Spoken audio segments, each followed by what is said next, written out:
All right, welcome back, everyone. Today we're going to talk about characteristics of quadratic equations. So in this section, we're going to talk about how to find the vertex of quadratic functions, how to find the axis of symmetry of quadratic functions, how to determine if a quadratic function has a maximum or minimum value, how to determine the domain and range of a quadratic function, how to graph quadratic functions, how to use quadratic functions to solve applications problems.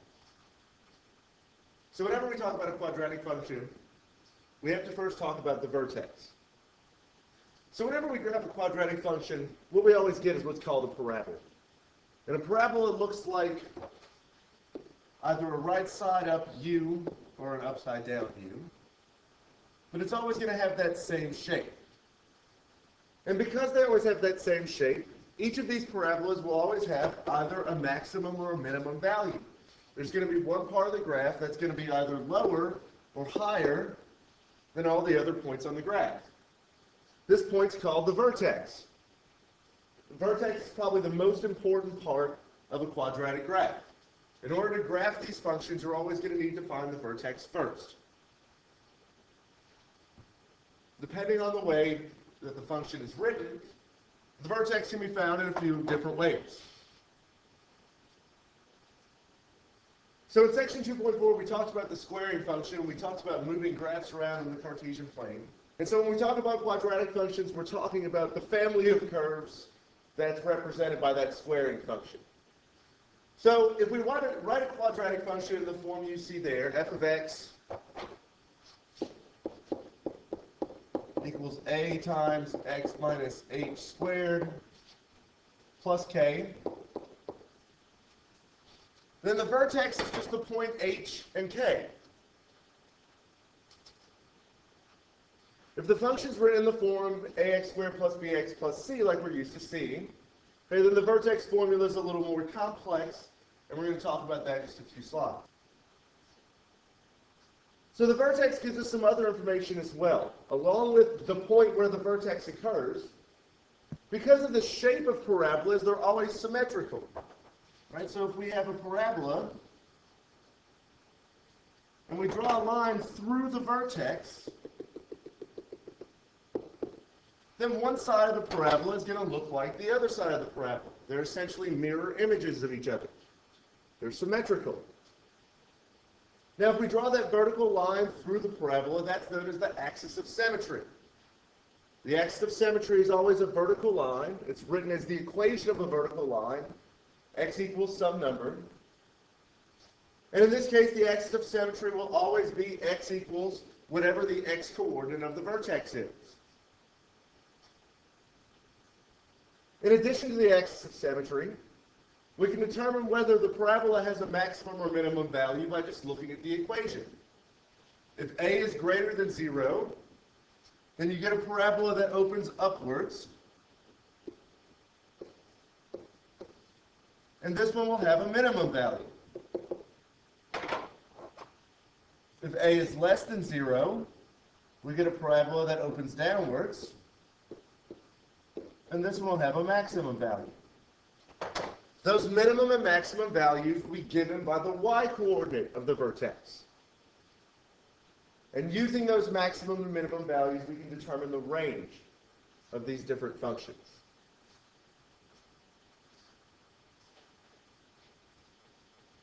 So for this example, we want to find the vertex, the maximum and minimum value, the axis of symmetry, and the range of the function. We're also going to determine where the function is increasing and decreasing. So first of all, our function f of x is 2 times x minus 4 squared minus 1. And if we look back at our function, or if we look back at our general function, f of x equals a times x minus h squared plus k, you notice that we can just look at this function and pick out what the vertex should be. So here h is 4, and k is negative 1. And so our vertex is just the point positive 4 and negative 1. Notice that if you're just looking at the equation, the x-coordinate changes sign, and the y-coordinate does not. It stays the same. So now we have the vertex. And from the vertex, we can determine everything else about this problem. If we want to know the axis of symmetry, the axis of symmetry is always the vertical line.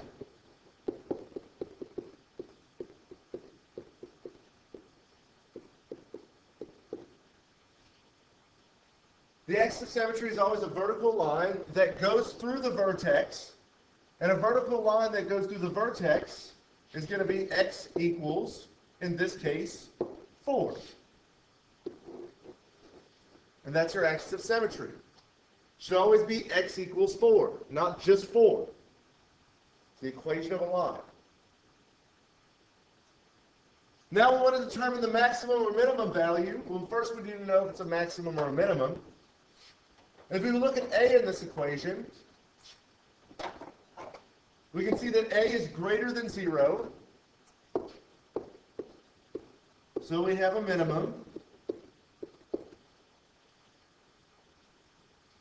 And the minimum value is going to occur at the y-coordinate of the vertex. And so the minimum value, the smallest value of this function, is y equals -1, or just -1.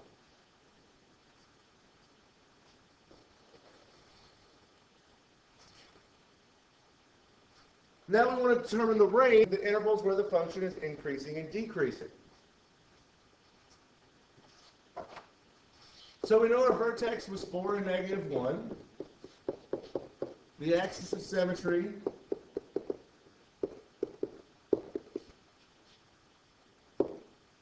is x equals 4. And we know it has a minimum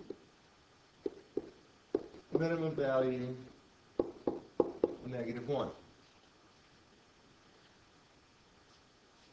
The domain of any quadratic function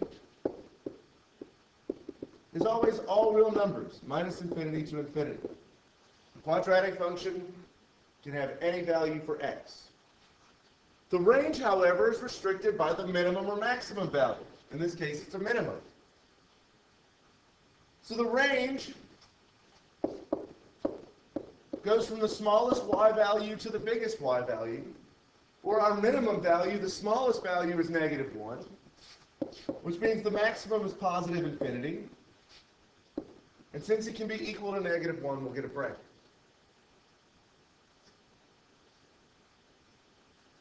So we're not exactly sure what this thing looks like, but we know that it's a parabola that opens upwards. And we know that the vertex occurs at the point 4 and -1. So to determine where this thing is increasing or decreasing, we just need to know where the vertex is. This function will be decreasing because it has a minimum, because it opens upwards. It'll be decreasing from minus infinity until it reaches the vertex. So it's decreasing from minus infinity to +4. Remember when we talk about increasing and decreasing, we're talking about x values. And now the function is going to be increasing from +4 to +infinity for the rest of the graph. And so we were able to determine all of this information by just knowing where the vertex was in this one quadratic function. So sometimes the equation is not given to you in the form that you're used to seeing. Instead, it's given as f of x equals ax squared plus bx plus c. We need to be able to find the vertex when the quadratic function is in this form. To do this, we first want to calculate the x-coordinate by just finding minus b over 2a. Once you have the x-coordinate of the vertex, you can use the function to determine the y-coordinate.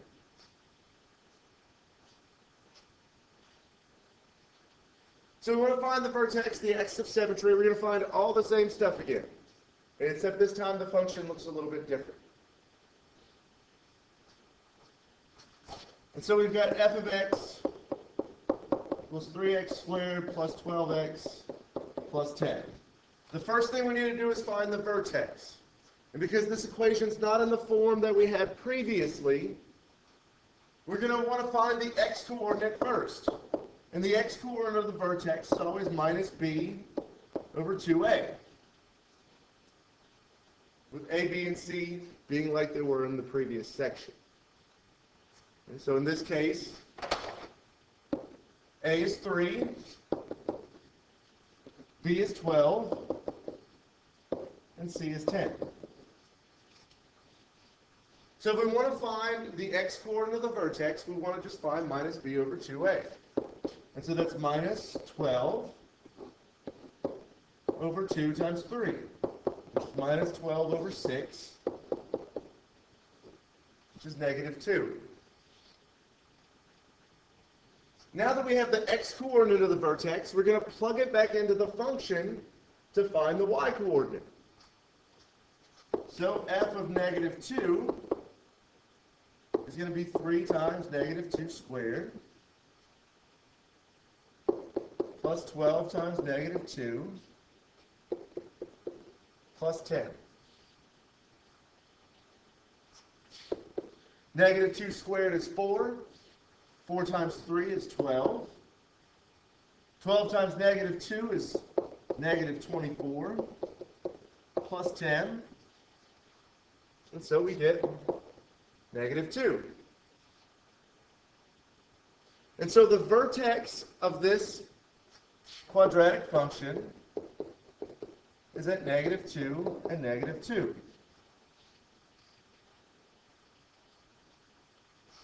So now that we have the vertex,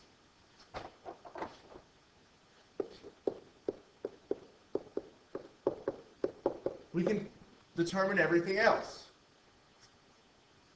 So we know the axis of symmetry is always going to be x equals whatever the x-coordinate of the vertex is.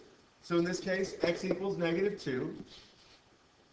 We can go back and look at our function, and we see that a is positive. So a is greater than 0, so we have a minimum.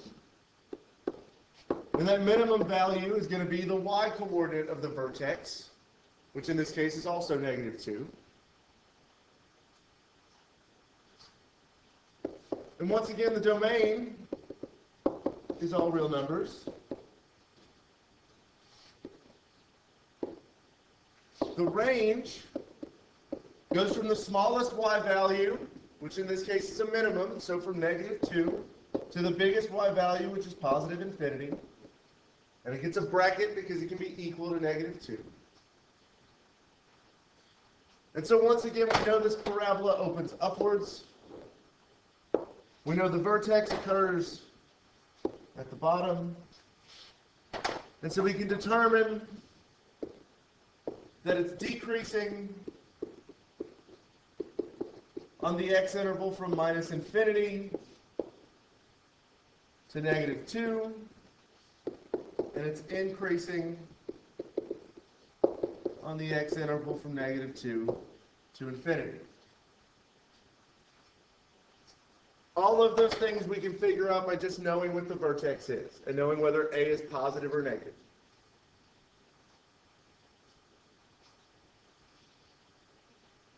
So, we're going to talk a little bit now about graphing quadratic equations. To graph a quadratic function, the first thing you need to find is the vertex. Once you have the vertex, you just need to calculate another point near the vertex. Usually add or subtract 1 from the x value that we have, the x value of the vertex. Because parabolas are symmetric, calculating 1 point actually will give you 2. And then you can use these points to graph the function. So we want to find the vertex of this function, then we're going to use it to graph it. So we have f of x, x squared plus 4x plus 5. This is in our standard form, the one we're used to seeing. And so we first need to find the x-coordinate. X is minus b over 2a. In this case, a is 1 and b is 4. So that's negative 4 over 2 times 1, which again is negative 2. We now want to find the y-coordinate, so to do that, we're just going to plug in negative 2. We get negative 2 squared plus 4 times negative 2 plus 5, which is 4 minus 8 plus 5.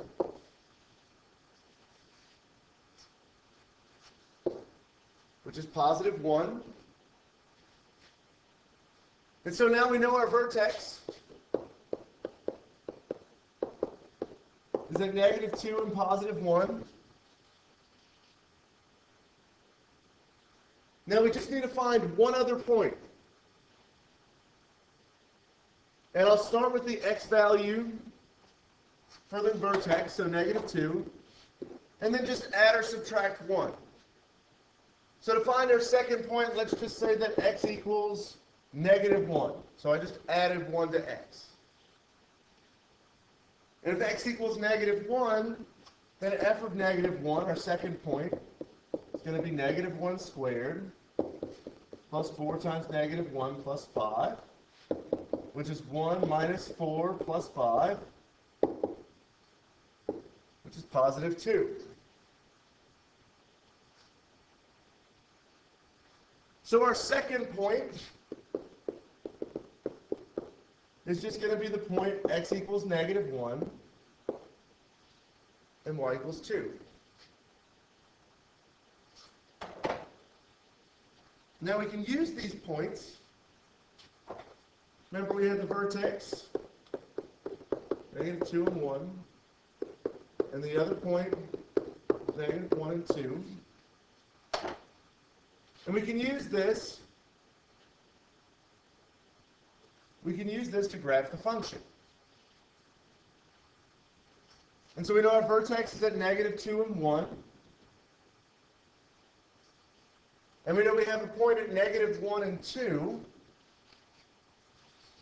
But remember, we have this symmetrical line through the vertex, known as the axis of symmetry, and that these functions are mirror images of each other. And so if we move to the right 1 and up 1, we can do the same to the other side, and we're going to get a mirror image point there.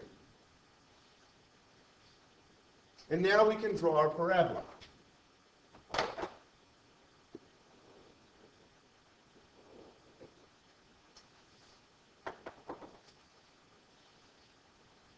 When you work these problems on the computer, you will need to only find one point in the vertex.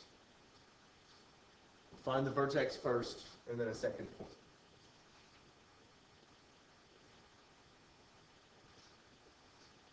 Finally, we can use what we know about vertices to answer some questions about real-life situations.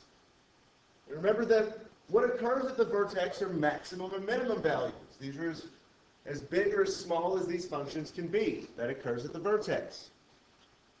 So when you're working these problems, just find the vertex and use it to answer the question.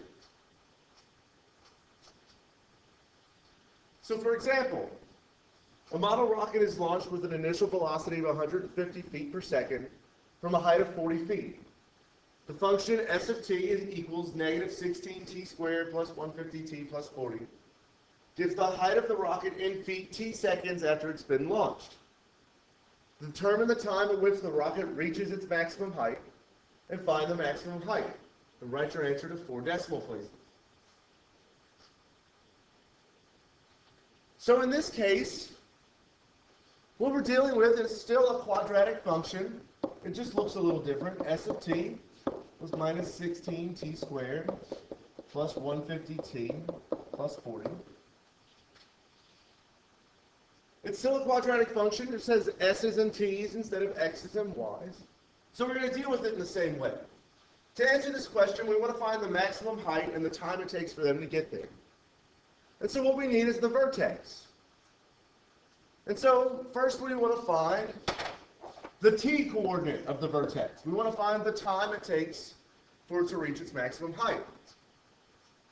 Well, much in the same way that we did with the previous problems, t is just minus b over 2a. And in this case, that's going to be minus 150 over 2 times negative 16. On these problems, you'll have to use a calculator. And you find that you get 4.6875.